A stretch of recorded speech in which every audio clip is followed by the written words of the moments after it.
I have thought for a long time that classrooms are theaters and theaters are classrooms. To me, both are about, ultimately, critical inquiry. If you see a great movie or a great play, or you have a great lesson in a classroom, and it leaves you more curious about something, or challenged by something, even frustrated by it, that visceral response, I think, is a symptom of asking great questions. Here at the Shed, we are trying to highlight the inherent connection between civics, justice work, and art.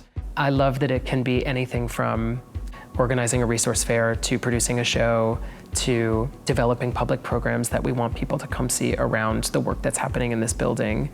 So there are moments that are really challenging, moments that are really exciting. The arts have the capability to sort of bypass a lot of defense mechanisms or challenges around conversations that can be thorny. I had so many experiences as a kid where theater and art moved me or required something from me.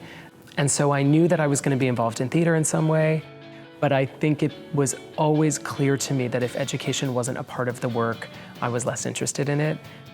When I got to the ed school, the arts and learning concentration paired with leadership and entrepreneurship was very exciting to me. It just totally got me out of bed. I haven't found those two sort of focuses together in one place before, and that was my first clue I had landed in the right spot for me. I've done a lot of teaching, I've done a lot of producing, I've been in the art world for a long time, and the results that we're after are the same. The big goal is a more just world, and the way I think to get there is if we can lead with inquiry of our own impulses and biases, of course, of the people and structures around us, of society at large.